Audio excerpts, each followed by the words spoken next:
fairly large box here from eBay, obviously. So let's open it up and we will take a look. Okay, so got the box cut open, packaged with newspaper. Let me peek in real quick just to make sure there's no invoice or anything like that in here. Anything personally identifiable. Looks like there isn't. So, well, let's move it to the side so I have more room to work with. Wow, that. There. There's actually a bunch of stuff in here. It came as kind of part of a lot.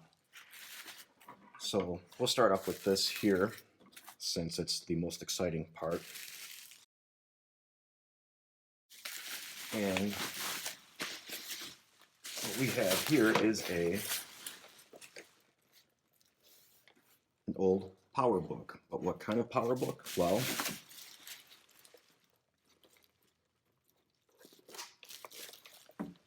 it's a PowerBook 3400C. Let me see if I can get a better angle, get this box out of the way, and give us more room to work with.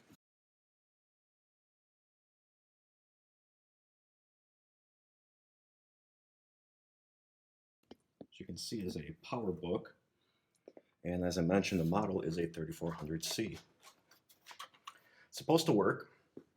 We'll find out. It's a 12.1-inch screen. I believe it's a PowerPC M603. This was listed as coming with a 3 GB hard drive, which means this will probably be a 240 megahertz variety. Everything's supposed to work. I don't know if it actually does. We'll find out. It came with a bunch of stuff,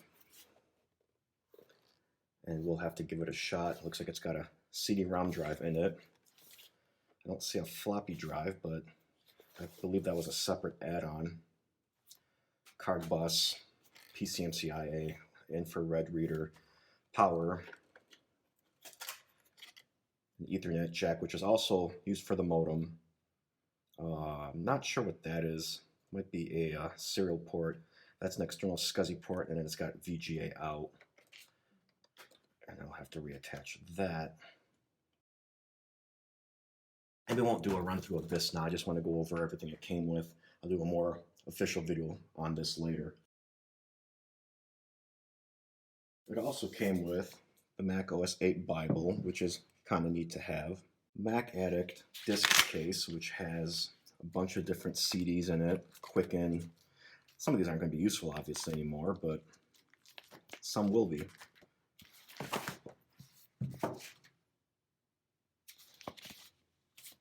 Floppy drive, which is one of the main reasons why I picked this up. And let's see, oh, there's a little sticky note in here. PowerBook 3400C. It's got OS 8.5, 144 megabytes of RAM, which means that they upgraded from the initial 16 megs that it came with. 3 gig hard drive, and according to this, it's a good battery, so hey, I'll take it. I've also got the PowerBook user's manual, which is really cool to have. The charger. Again, this is not going to be an all-encompassing review. It's just a quick overview. But the reason I picked it up, besides the fact that it worked, and besides the fact that it is kind of a cool thing to have, is because of the fact that it's got a working floppy drive. Now, the floppy drive that it comes with is 1.44 megabyte, but it'll also work with older 800 kilobyte disks, and I think maybe even 400 kilobyte disks. And that's important because when I'm ready to start working on my classic Macs, I'm going to need to create system install disks, and I can't do that right now. So I'll be able to use this to get that going.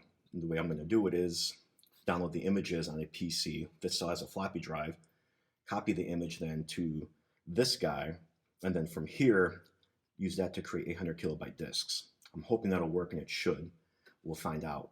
So that's this item. I believe I'm going to have a few more coming in this month unless they get delayed due to the current situation in the world. Okay, got a couple more items in for May, both eBay purchases. First envelope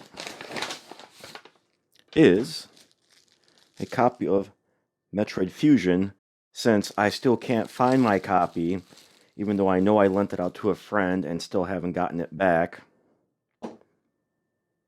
He knows who he is. Hope he's watching this. Next item is another game. Game Boy game. And this is I don't remember what I bought because I bought a few games lately. Ah, Metroid 2.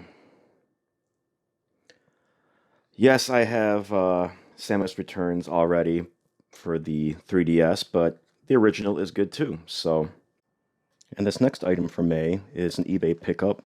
Pretty sure it's just a game. I don't recall for sure, but because I ordered a bunch of stuff a while ago, and I'm just now starting to get everything back in due to the world situation.